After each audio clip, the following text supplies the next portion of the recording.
Goal, nation's leading institute. Hello my dear students, myself Saurav Kumar, Chemistry Faculty Goal Institute. I am going to discuss Organic Chemistry part of NEET 2024. Question number 53 से start हुआ है organic chemistry का और ये बहुत ही आसान question आया है। जितना क्वेश्चन आप लोगों को ऑर्गेनिक केमिस्ट्री में इस बार पूछा है नीट 2024 में, एक एक क्वेश्चन आप लोगों को मिलेगा जो हम लोगों ने टेस्ट सीरीज में आप लोगों को दिया था, उसी पैटर्न पे दिया था। मैंने आप लोगों को जब AITS और स्पॉट टेस्ट का सॉल्यूशन दिया था उसी टाइम बोला था कि आप टेस्ट सीरीज को अच्छे से फॉलो करो, NCERT को पढ़ो, क्लास नोट्स को पढ़ो, इसके अलावा बाहर से और कुछ करने की जरूरत है ही नहीं। सारे क्वेश्चन मेमोरी बेस्ड, बहुत ही आसान। एक दो क्वेश्चन मात्र जो मैचिंग वाला है उसमें थोड़ा बहुत रिएजेंट देकर करके कंफ्यूज करने की कोशिश किया गया है। बाद बाकी सारे क्वेश्चन डायरेक्ट NCERT से, डायरेक्ट क्लास नोट से, डायरेक्ट आप लोगों जो स्पॉट टेस्ट AITS यहां दिया था उसी से क्वेश्चन आप लोगों को आया हुआ है। आइए डिस्कस करके देख लेते हैं डायरेक्ट हम लोग। तो क्वेश्चन नंबर 53, क्वेश्चन नंबर 53 में आपको पूछा जा रहा है compound with A molecular formula of C6H14 has 2 tertiary carbon. ये जो क्वेश्चन है बिल्कुल आसान है, कोई भी स्टूडेंट बनाया होगा इसको। टर्सरी कार्बन कहने का मतलब हुआ 1 कार्बन से डायरेक्टली अटैच्ड 3 कार्बन होना चाहिए। सबसे पहले फर्स्ट ऑप्शन को अगर तुम देखो जिसमें कह रहा है कि 2,2 डाइमिथाइल, तो 2,2 डाइमिथाइल ब्यूटेन यानी 4 कार्बन का पैरेंट चेन यहां पे हम लोगों को लेना है। ये हो गया।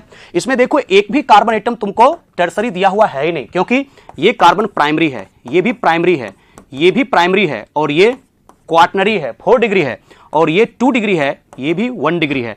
एक भी यहां पे tertiary carbon atom first option में है ही नहीं। आते हैं सेकंड ऑप्शन की बातें कर लेते हैं।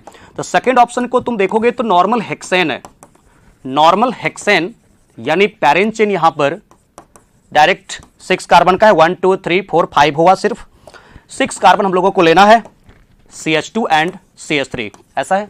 अब देखो इसमें सिर्फ दिया हुआ है प्राइमरी एंड सेकेंडरी, ये 1 डिग्री, ये 2 डिग्री, ये भी 2 डिग्री, ये भी 2 डिग्री, ये भी 2 डिग्री, और ये 1 डिग्री, यानी एक भी यहां पे टर्सरी कार्बन एटम है ही नहीं। अब आते हैं थर्ड ऑप्शन की बातें कर लेते हैं। थर्ड ऑप्शन में देखोगे तो थर्ड ऑप्शन में हम लोगों को ऐसा कह रहा है कि 2 मिथाइल पेंटेन, तो 2 पे 1 मिथाइल है सिर्फ, और 5 कार्बन का पैरेंट चेन है। ये हो गया 1 2 3 4 5। अब देखो मात्र इसके केस में 1 टर्सरी कार्बन है, ये है हो गया 1 डिग्री, उसके बाद ये हो गया 3 डिग्री, ये हो गया 1 डिग्री, ये 2 डिग्री, ये भी 2 डिग्री, ये भी हो गया 1 डिग्री। यानी कि देखो स्टूडेंट यहां पे सिर्फ 1 टर्सरी कार्बन है, बाद बाकी सेकेंडरी है और प्राइमरी है, यानी कि इसका आंसर जो होने वाला है वो सिर्फ 4 हो जाएगा। क्यों? क्योंकि 2 3 डाइमिथाइल, 2 पे 1 मिथाइल है, तो 2 पे 1 मिथाइल दे दो, 3 पे भी 1 मिथाइल है, 3 पोजीशन पे भी 1 मिथाइल दे दो, अब 4 कार्बन का पैरेंट चेन दे दो। ओके, इस तरीके से अगर हम लोग यहां पर देखें, ये हो गया प्राइमरी, ये प्राइमरी, ये टर्सरी, ये टर्सरी, ये प्राइमरी, ये प्राइमरी। मेरे को पूछ रहा है C6H14, तो मिला लो यहां पे क्या C6H14 है। 1 2 3 4 5 6 कार्बन हो गया, 3 3 6 3 9 3 12 13 14 हो गया हाइड्रोजन, बिल्कुल। और कह रहा है 2 टर्सरी कार्बन, तो यहां पे 1 एंड 2 टर्सरी कार्बन एटम हो गया, यानी 53 नंबर क्वेश्चन का आंसर यहां पे 4 हो जाएगा, करेक्ट। नेक्स्ट क्वेश्चन की तरफ चलते हैं।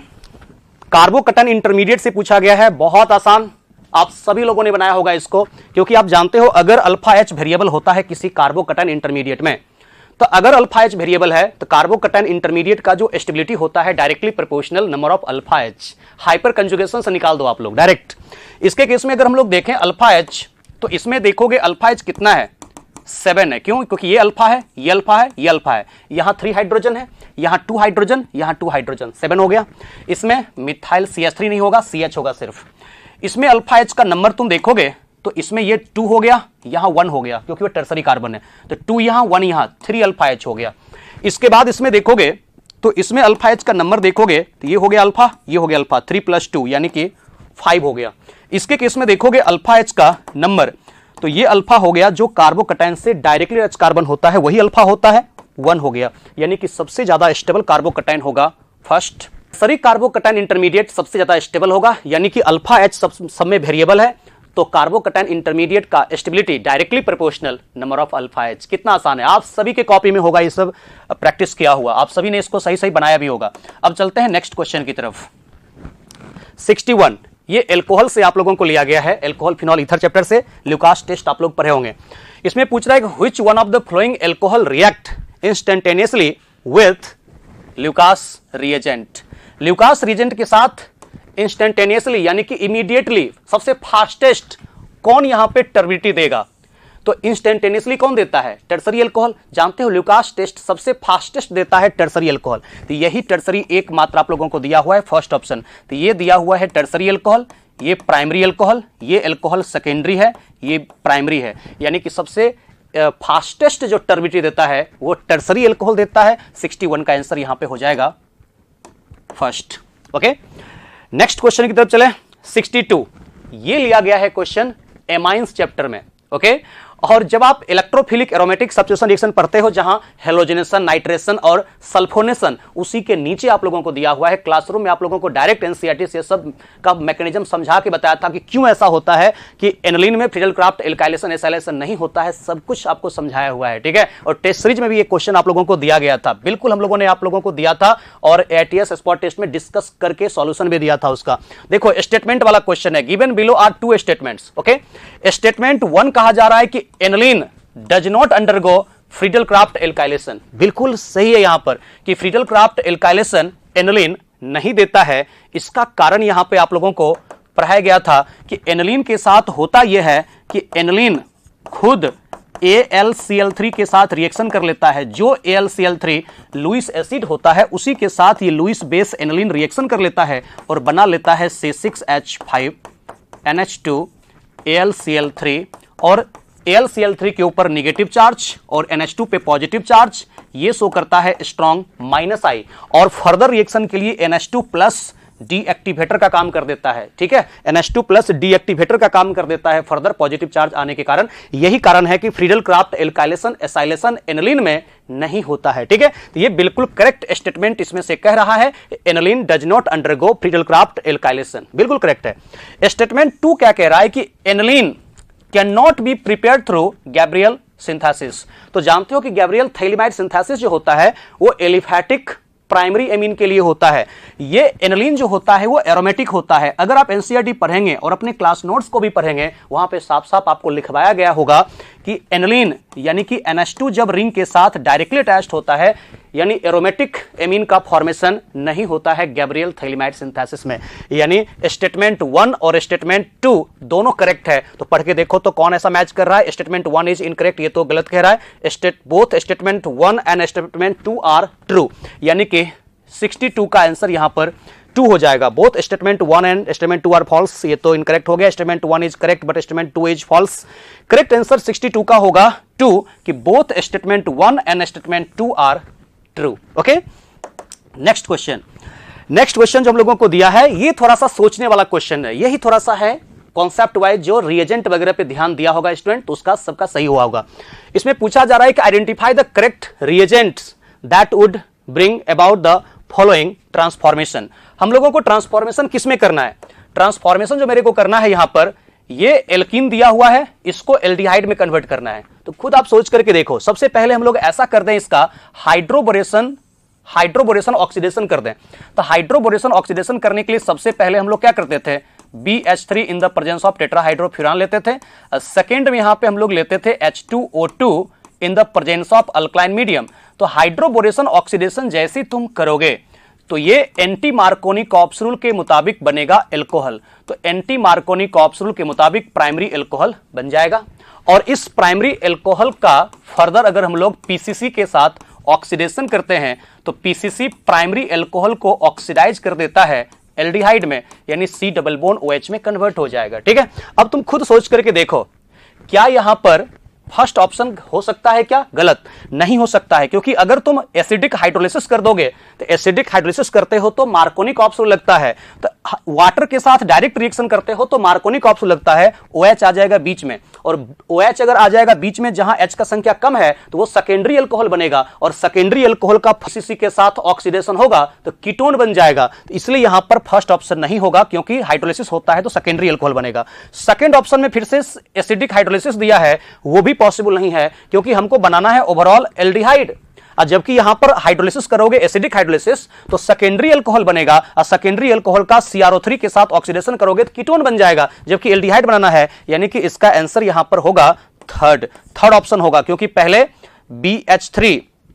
BH3 के साथ रिएक्शन हुआ फर्स्ट में, उसके बाद ऑक्सीडेशन कर दिया तो हाइड्रोबोरेशन ऑक्सीडेशन हो गया। अब फर्दर थर्ड में हम लोगों ने डाल दिया पीसीसी, तो पहले BH3 फर्स्ट में, सेकंड में H2O2 और उसके बाद थर्ड में पीसीसी को हम लोग डाल देंगे तो बन जाएगा यहां पे एल्डिहाइड। लेकिन फोर्थ ऑप्शन देख लेते हैं कि आखिरकार फोर्थ ऑप्शन यहां पर क्यों नहीं हो सकता है। फोर्थ ऑप्शन भी देखने लायक है, क्योंकि हाइड्रोबोरेशन ऑक्सीडेशन करके तुम लोग प्राइमरी अल्कोहल तो बना दोगे, लेकिन प्राइमरी अल्कोहल बनाने के बाद फर्दर अगर तुम अल्कलाइन KMNO4 डाल देते हो तो अल्कलाइन KMNO4 के प्रेजेंस में जब ऑक्सीडेशन होता है प्राइमरी अल्कोहल का तो कार्बोक्सिलिक एसिड बन जाता है, ये तुमको एल्डिहाइड नहीं बनेगा। तो KMNO4 एक स्ट्रॉन्ग ऑक्सीडाइजिंग एजेंट होता है जो वहां एल्डिहाइड नहीं बनने देगा, प्राइमरी अल्कोहल से बना देगा वहां पे कार्बोक्सिलिक एसिड, इसलिए यहां पे पीसीसी का इस्तेमाल करते हैं तो पीसीसी बनने देगा प्राइमरी अल्कोहल से एल्डिहाइड। ठीक है, यानी कि करेक्ट आंसर हो जाएगा इसका थर्ड। यानी मैच करा लो तुम जो मैंने आप लोगों को लिखा कि सबसे पहले इसका हम लोग हाइड्रोबोरेशन ऑक्सीडेशन करेंगे तो एंटी मार्कोनी कैप्सूल के मुताबिक प्राइमरी अल्कोहल बन जाएगा। जहां H का संख्या ज्यादा है वहां पे OH आएगा और जहां H का संख्या कम है वहां पे H आएगा। प्राइमरी अल्कोहल का पीसीसी के साथ ऑक्सीडेशन होकर के एल्डिहाइड बनेगा, मतलब इसका आंसर यहां पर थर्ड आ गया, करेक्ट। नेक्स्ट चले हम लोग, नेक्स्ट क्वेश्चन हम लोगों को जो दिया है अब 70 नंबर क्वेश्चन बहुत ही आसान। प्यूरिफिकेशन ऑफ ऑर्गेनिक कंपाउंड कितना आसान है, हम लोगों ने क्या क्या नहीं पढ़ा इस चैप्टर में, लेकिन पूछा क्या सब्लिमेशन जैसा आसान क्वेश्चन जो कि 7-8 क्लास का बच्चा बना देगा। 7-8 का नहीं बनाएगा तो 9-10 का स्टूडेंट तो जरूर बना देगा यहां पर। ठीक है, पूछा क्या जा रहा है कि on heating some solid substance change from solid to vapour state without passing through liquid state. कितना आसान है, सबसे पहला ही तुम लोगों को सब्लिमेशन पढ़ना है, वहां पे लिखा हुआ है कि सॉलिड से डायरेक्ट वेपर में कन्वर्ट करना है, यानी कि इसका आंसर होगा यहां पे थर्ड 70 का। सब्लिमेशन में हम लोग क्या करते हैं, सॉलिड को डायरेक्ट वेपर में कन्वर्ट करते हैं। वहां पे तुमको लिखा गया होगा कि ऑर्गेनिक कंपाउंड होना चाहिए सब्लिमेबल और इंप्योरिटी होना चाहिए नॉन सब्लिमेबल, उसी का हम लोग करते हैं सब्लिमेशन, तो सब्लिमेशन हो जाएगा 70 नंबर का आंसर। उसके बाद आते हैं नेक्स्ट 73, कितना आसान है, थोड़ा सा कंफ्यूज करने का तो जगह बना ही दिया था।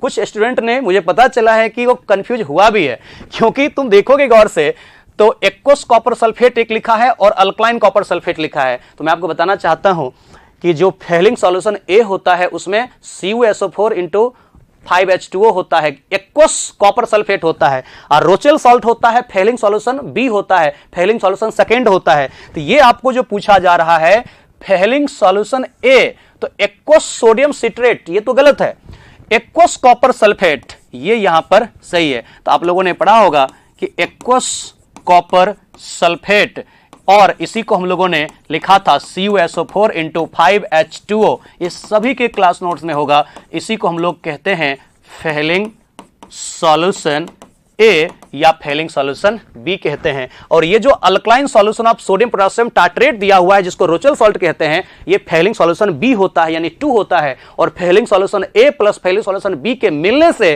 फेलिंग सॉल्यूशन बनता है, यानी एक्वस कॉपर सल्फेट ये होगा फेलिंग सॉल्यूशन ए। 73 का आंसर हो जाएगा सेकेंड। आसान है, आप लोगों ने बनाया सही बिल्कुल। नेक्स्ट आते हैं 75 नंबर क्वेश्चन, हाइड्रोकार्बन से लिया गया है, डायरेक्ट एल्केन से ये क्वेश्चन है, फिजिकल प्रॉपर्टी से, यानी कि बॉइलिंग पॉइंट से क्वेश्चन है। ये पूछ क्या जा रहा है कि गिवन बिलो आर 2 स्टेटमेंट्स 1 हम लोगों को कहा है कि the boiling point of 3 isomeric pentane follows the order normal pentane, isopentane, neopentane, यानी कि जैसे जैसे ब्रांचिंग बढ़ता है तो बॉइलिंग पॉइंट डिक्रीज करता है, उसी के बारे में यहां पे तो लिखा गया है और कुछ नहीं है। तो आते हैं सबसे पहले स्टेटमेंट नंबर 1 में हम लोग देखते हैं, तो बॉइलिंग पॉइंट डायरेक्टली प्रोपोर्शनल एक हम लोग जानते हैं ये होता है मॉलिक्यूलर मास, और इनवर्सली प्रोपोर्शनल होता है ब्रांचिंग। ओके, अब यहां पर जो वेरिएबल है वो ब्रांचिंग है क्योंकि सारे एक दूसरे का चेन आइसोमर्स यहां पर होते हैं। तो नॉर्मल पेंटेन कहने का मेरा मतलब ये हुआ CH3 CH2 CH2 and CH3, ये हो गया नॉर्मल पेंटेन। इसका बॉइलिंग पॉइंट ज्यादा होगा आइसोपेंटेन से, तो आइसोपेंटेन कहने का मतलब ये हुआ। और आइसोपेंटेन के बाद नियोपेंटेन, तो नियोपेंटेन में तुमको 2 मिथाइल लेना है सेकेंड पोजीशन पे, 2,2 डाइमिथाइल प्रोपेन, ये हो गया। तो देख रहे हो ब्रांचिंग बढ़ते जा रहा है। तो नॉर्मल पेंटेन में किसी प्रकार कोई ब्रांचिंग है नहीं, ओके और आइसोपेंटेन में एक ब्रांचिंग यहां पर एक मिथाइल दिया हुआ है और इसमें 2 मिथाइल दिया हुआ है। तो होता क्या है, जैसे जैसे ब्रांचिंग बढ़ता है ना, सरफेस एरिया डिक्रीज करता है और सरफेस एरिया जब डिक्रीज कर जाता है तो वहां पे कॉन्टैक्ट एरिया डिक्रीज करता है और कॉन्टैक्ट एरिया अगर वहां पे डिक्रीज कर गया तो वैन डर वाल फोर्स ऑफ अट्रैक्शन वहां पे डिक्रीज कर जाता है, मतलब बॉइलिंग पॉइंट उसका डिक्रीज कर जाता है। यही तो हम लोगों को बस देखना होता है। तो देखोगे सबसे पहले स्टेटमेंट नंबर 1 में हम लोगों को लिखा है कि the boiling point of 3 isomeric pentane follows the order normal pentane, isopentane, neopentane. तो ब्रांचिंग का इनवर्सली प्रोपोर्शनल करेक्ट है यहां पर दिया हुआ बिल्कुल। उसके बाद स्टेटमेंट नंबर 2 कह रहा है when branching increases the molecule attains A shape of sphere. सही बात है, तुम देख सकते हो यहां पे ये स्फेरिकल शेप ले लेता है यहां पर ये, तो स्फेरिकल शेप हो जाने के कारण सरफेस एरिया घट जाता है। This result in smaller surface area for contact. एक मॉलिक्यूल का दूसरे के साथ कॉन्टैक्ट एरिया घट जाता है, उसके कारण होता क्या है, due to which the intermolecular forces between the spherical molecules are weak, thereby lowering the boiling point. बिल्कुल यहां पे करेक्ट कह रहा है, यानी स्टेटमेंट 1 और स्टेटमेंट 2 दोनों करेक्ट है। तब यहां पे मैच करा लो। तो फर्स्ट में कह रहा है statement 1 is incorrect but statement second is correct, ये गलत है।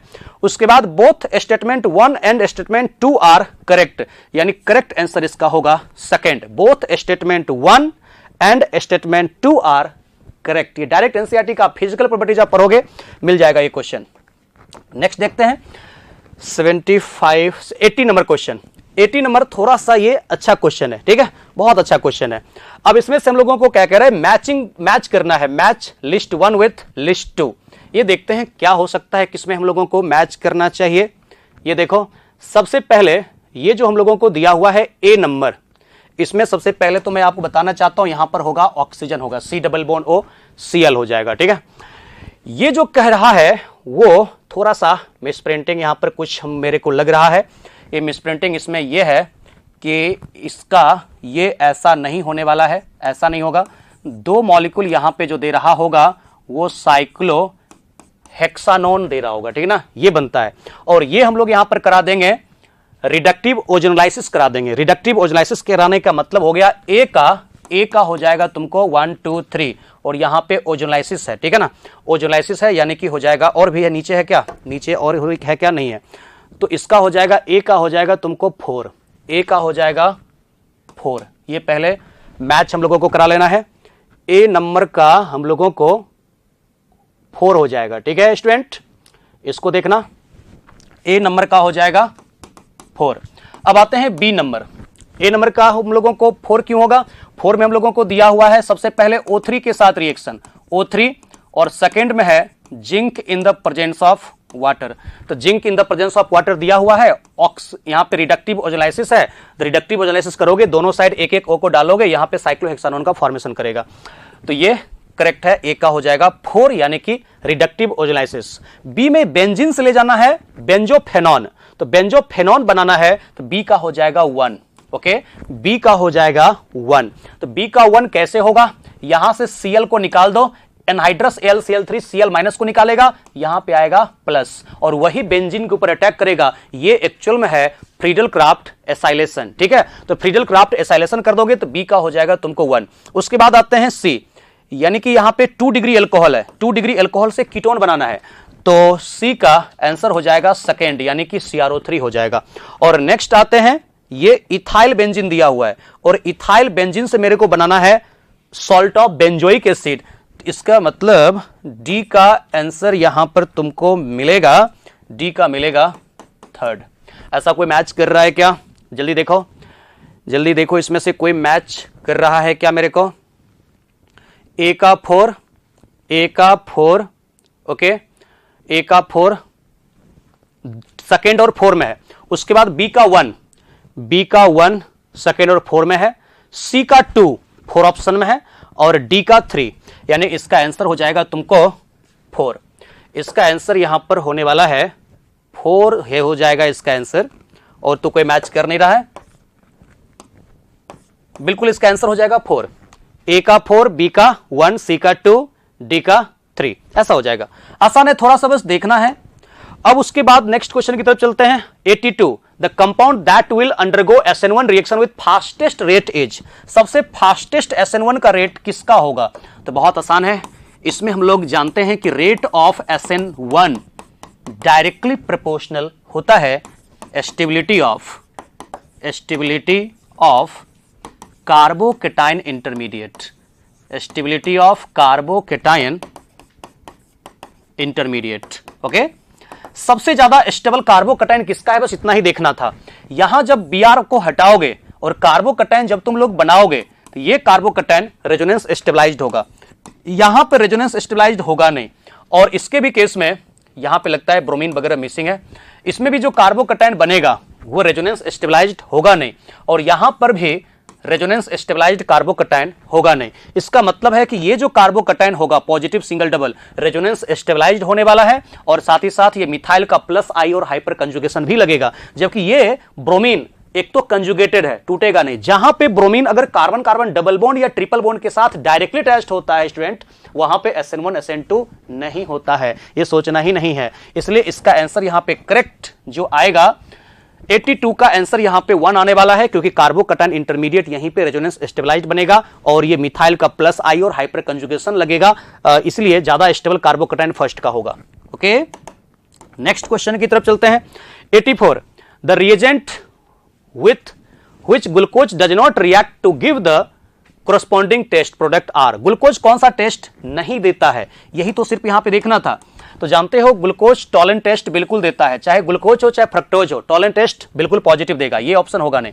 सिफ टेस्ट नहीं देता है, तुमको यही पूछ रहा है डज नॉट रिएक्ट, कौन रिएक्ट नहीं कर सकता है, तो सिफ टेस्ट सिर्फ रिएजेंट के साथ रिएक्शन नहीं होता है, सिफ टेस्ट नहीं देता है ग्लूकोज। उसके बाद HCN के साथ रिएक्शन होता है, और हाइड्रोक्साइल एमीन के साथ, देखो हाइड्रोक्साइल एमीन के साथ ग्लूकोज का रिएक्शन बिल्कुल होता है, ग्लूकोज पेंटा एसीटेट का नहीं होता है। तो ध्यान देना, ग्लूकोज पेंटा एसीटेट का रिएक्शन हाइड्रोक्साइल एमीन के साथ नहीं होता है, लेकिन ग्लूकोज का रिएक्शन होता है हाइड्रोक्साइल एमीन के साथ और ग्लूकोऑक्साइम बनता है। और NaHSO3 के साथ रिएक्शन नहीं होता है ग्लूकोज का। तो बी और ई कहां पे मैच कर रहा है, 4 ऑप्शन है बी और ई। सिप टेस्ट नहीं देता है ग्लूकोज और NaHSO3 के साथ रिएक्शन नहीं करता है, तो 84 का आंसर हो जाएगा बी और ई, एक ही ऑप्शन है सिर्फ दिया हुआ, 4 ऑप्शन। नेक्स्ट क्वेश्चन की तरफ चलो। 84 हो गया। 92 बहुत आसान, एल्कोहल से लिया गया है। एल्कोहल से हम लोगों को क्वेश्चन दिया है, major product A and B formed in the following reaction sequence are. तो PBr3 के साथ रिएक्शन दिया हुआ है, कुछ नहीं करना, ये सेकेंडरी एल्कोहल दिया हुआ है, तो जहां OH है उस OH को बस रिप्लेस कर दो ब्रोमीन से, PBr3 के ब्रोमीन से रिप्लेस कर दो OH को, बस इतना ही तो करना था। और उसके बाद ये जो A बना, उस A का रिएक्शन करवाना है एल्कोहलिक KOH के साथ। और ना जाने कितनी बार आप लोगों को टेस्ट सीरीज में सब क्वेश्चन हमने दिया था, और वहां कहा था कि एल्कोहलिक KOH के साथ जब हीट करते हैं तो पाथवे होता है रिएक्शन का E2 पाथवे जब होगा तो यहां पर बनेगा 2 एल्कीन। अब मेजर बनेगा अकॉर्डिंग टू सेटजेप्स रूल। E2 का मतलब जहां से ब्रोमीन निकलेगा उसके जस्ट बगल वाले कार्बन से साइमल्टेनियसली H+ यहां से निकल सकता है जहां मिथाइल है, तो मिथाइल जहां से है वहां से H+ निकलेगा तो यहां पाई बॉन्ड बनेगा। एक बगल वाले कार्बन यहां से भी निकल सकता है तो एक ये बनेगा, लेकिन जब भी बताना होता है तो मेजर हम लोग बताते हैं, तो एक ये बन सकता है इसमें। लेकिन अकॉर्डिंग टू सेटजेप्स रूल, जिसमें कार्बन कार्बन डबल बॉन्ड के साथ डायरेक्टली अटैच कार्बन का संख्या ज्यादा है, तो 1 2 3 यही यहां पे ज्यादा कार्बन है, इसमें कम कार्बन है, तो अकॉर्डिंग टू सेटजेप्स रूल ये मेजर होगा, ये माइनर होगा। मैच करा लो यहां पे कौन सा मैच कर रहा है, देखो इसमें से देखते हैं कौन सा मैच कर रहा है। यानी ऑप्शन यहां पर मैच कर रहा है तुमको सेकंड ऑप्शन मैच कर रहा है, क्योंकि पहले तुमको जब PBr3 के साथ रिएक्शन कराओगे तो OH को रिप्लेस कर देगा ब्रोमीन, तो OH को रिप्लेस करेगा PBr3 का ब्रोमीन, तो यहां Br आ जाएगा। अब फर्दर एल्कोहलिक KOH के साथ जब इसको हीट करते हो तो अकॉर्डिंग टू सेटजेप्स रूल यहां से ब्रोमीन निकलेगा E2 पाथवे के द्वारा और यहां से H साइमल्टेनियसली, और यहां पर इस कार्बन कार्बन डबल बॉन्ड के बनने के कारण इसमें डायरेक्टली अटैच्ड कार्बन 1 2 3 है, बाद में कि यहां जब ये सब तो बनेगा नहीं, ठीक है। इसका आंसर हो जाएगा तुमको सेकंड। नेक्स्ट क्वेश्चन की तरफ चलते हैं। नेक्स्ट क्वेश्चन हम लोगों को दे रहा है 95, identify the major product C formed in the following reaction sequence. बहुत आसान है रिएक्शन सीक्वेंस। सबसे पहले NaCN के साथ रिएक्शन है, सबसे पहले इसमें NaCN के साथ रिएक्शन है, तो NaCN के साथ जब रिएक्शन करवाओगे पता है कि ये पाथवे SN2 होता है, तो Na+CN- तोड़ दो, यहां से I और यहां से Na, यहां पे Na प्लस I माइनस बाहर कर दो और Cn माइनस का अटैक करा दो। ये सबसे पहले A जो बनेगा इसमें वो बनेगा CH3 CH2 CH2 C triple bond N और Na plus I minus NaI बाहर कर दो। उसके बाद साफ साफ मेंशन कर दिया गया है पार्शियल हाइड्रोलिसिस। जानते हो तुम लोग कि पार्शियल हाइड्रोलिसिस जब होता है साइनाइड का, तो साइनाइड का पार्शियल हाइड्रोलिसिस होने के बाद एमाइड बनता है। तो जो CN होता है ना, CN, ये सब का मैकेनिज्म आप लोगों ने खूब प्रैक्टिस किया हुआ है पहले ही।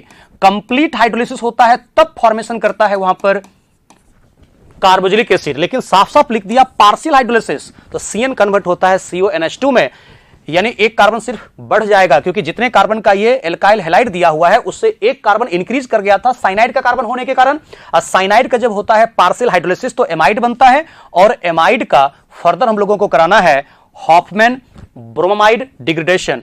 तो हॉफमैन ब्रोमाइड डिग्रेडेशन जब हम लोग करते हैं तो बीच में जो यहां पे C डबल बॉन्ड O होता है वही C डबल बॉन्ड O यहां से खत्म हो जाता है और CH2 को NH2 के साथ ऐड कर दो। ये हम लोगों ने AITS स्पॉट टेस्ट में बहुत बार ये सब क्वेश्चन को प्रैक्टिस किया है। यानी कि फॉर्मेशन करेगा तुमको प्रोपाइलेमीन, प्रोपाइलेमीन बन जाएगा। इसी को हम लोग यहां पे कह सकते हैं ये जो बना है नॉर्मल प्रोपाइल एमीन। देखो कोई ऑप्शन ऐसा दिया है जहां नॉर्मल प्रोपाइलेमीन हो, तो अल्फा ब्रोमो ब्यूटेनामिक एसिड ये तो होगा नहीं, ब्यूटाइलेमीन गलत है, ब्यूटेनामाइड गलत है, सेकंड ऑप्शन हो जाएगा बिल्कुल यहां पे करेक्ट। ये आंसर इसका हो जाएगा सेकंड प्रोपाइलेमीन। कैसे? अरे एक नजर में देख लेंगे, यहां पर एक कार्बन पहले बढ़ा देंगे, एक कार्बन बढ़ा देंगे तो CH3 CH2 CH2 के साथ CN, फिर पार्शियल हाइड्रोलिसिस करेंगे तो CN को कन्वर्ट कर देंगे CONH2 में, और CONH2 को हॉफमैन ब्रोमाइड डिग्रेडेशन कर देंगे, नॉर्मल प्रोपाइल एमाइन बन जाएगा। 95 का सेकंड हो जाएगा। गुड, वेरी गुड, बहुत आसान क्वेश्चन। अब नेक्स्ट क्वेश्चन है for the given reaction, for given reaction P क्या बनेगा। देखो कितना आसान है, P आप लोगों को दे रहा है। ये रिएक्शन तुमको कहां पे मिलेगा मालूम? ये रिएक्शन मिलेगा तुमको एल्कीन चैप्टर में, वहीं पे दिया हुआ है acidic hydrolysis, sorry acidic medium में KMNO4 के साथ ऑक्सीडेशन, एक बेसिक मीडियम में एक एसिडिक मीडियम में। तो तुम देखना वहां पे साफ साफ तुम लोगों को बताया गया है, अगर इसमें कार्बन कार्बन डबल बॉन्ड के साथ एक H होता है तो कार्बन कार्बन डबल बॉन्ड के साथ एक H होता है तो बनता है कार्बोक्सिलिक एसिड। अगर कार्बन कार्बन डबल बॉन्ड के साथ दो H होता है तो बनता है CO2 प्लस वाटर, एक भी H नहीं होता है तो कीटोन बनता है। जैसे ही KMNO4 in the presence of acidic medium दिया हुआ है तो KMNO4 in the presence of acidic medium complete cleavage होता है, और कंप्लीट क्लीवेज होने के बाद अगर कार्बन कार्बन डबल बॉन्ड के अबाउट एक H है जो कि है यहां पे, तो बनता है कार्बोक्सिलिक एसिड। तो दो मॉलिक्यूल यहां पे जो बनेगा वो साइक्लोहेक्सेन कार्बोक्सिलिक एसिड का फॉर्मेशन यहां पे कर देगा। देखो कौन ऐसा ऑप्शन मैच कर रहा है, 97 का आंसर यहां पर बिल्कुल थर्ड हो जाएगा। इसमें डायरेक्ट तुम लोगों को कॉन्सेप्ट बस याद रखना है कि अगर कार्बन कार्बन डबल बॉन्ड के साथ एक H है तो वो कार्बोक्सिलिक एसिड में कन्वर्ट होगा, वो कार्बन जिसके साथ कार्बन कार्बन डबल बॉन्ड है। अगर दो H है तो CO2 प्लस वाटर बनेगा, एक भी H नहीं है तो कीटोन बनेगा। एल्कीन चैप्टर में तुमको ये दिया हुआ है क्वेश्चन इस कॉन्सेप्ट पे, तो 97 का थर्ड ऑप्शन यहां पे बिल्कुल करेक्ट हो जाएगा। नेक्स्ट क्वेश्चन की तरफ चलें। 97 के बाद 100 में तुमको ये हेलो एल्केन हेलोइरिन्स में लिया गया है। हेलो एल्केन का प्रिपरेशन तुम पढ़ोगे, वहीं पे क्वेश्चन ये दिया हुआ है, the product A and B obtained in the following reactions respectively are. अब जानते हो कि PCl3 के साथ रिएक्शन करवाते हैं तो पाथवे तो पहले इसका SN2 होता है, सबको पता है SN2 होता है, PCl3 के साथ भी PCl5 के साथ भी SN2 होगा। और जब तुम एल्कोहल का रिएक्शन PCl3 के साथ करते हो तो एक PCl3 तीन मॉलिक्यूल एल्कोहल के साथ रिएक्शन करता है, और ये एल्कोहल का जो OH है OH को रिप्लेस करता है क्लोरीन, और साथ में POH का होल 3, और इसी को हम लोग लिख सकते हैं H3PO3, ये बनता है इसमें। तो एक ही जगह पे हो जाएगा क्योंकि इसका तीन क्लोरीन, इसके तीन मॉलिक्यूल एल्कोहल के साथ प्रत्येक मॉलिक्यूल के साथ ऐड होगा, तो तीन मॉलिक्यूल का OH फास्फोरस के साथ ऐड होगा तो POH का होल 3 हो जाएगा, H3PO3 होता है। और जब एल्कोहल का रिएक्शन PCl5 के साथ करते हैं तो एक क्लोरीन आता है यहां जहां R के साथ OH है वहां पे RCl, और एक H और एक Cl HCl, और फिर जो बचा वो बना देता है POCl3, ये बाहर होता है। देखो कोई ऑप्शन मैच कर रहा है क्या? H3PO3 रिस्पेक्टिवली पूछ रहा है तुम लोगों को A एंड B, तो रिस्पेक्टिवली A एंड B में H3PO3 एक तो होगा ही, एक हो जाएगा B में POCl3, H3PO3 होगा। एक ऑप्शन में H3PO4 भी दे रहा है, तो यहां पे सावधानी से H3PO4 नहीं हो सकता है क्योंकि तीन ही मॉलिक्यूल है ना, तो तीन मॉलिक्यूल का तीन OH यहां पे आएगा तो POH का होल 3 H3PO3 होता है, यानी इसका करेक्ट आंसर जो होगा 100 का 1 हो जाएगा। ठीक है, इस तरीके से ऑर्गेनिक केमिस्ट्री का कंप्लीट सॉल्यूशन हम लोगों का हो चुका है। ठीक है, तो देखना आप लोगों को मैच करा करके कौन कौन आपका सही है, और इसमें से बहुत कुछ सीखने के लिए भी आपको मिल सकता है। और उम्मीद करता हूं आपका रिजल्ट बहुत अच्छा हो। फिर आप लोग से मिलते हैं रिजल्ट के बाद जल्द ही बापू सभागार में। Okay, thank you.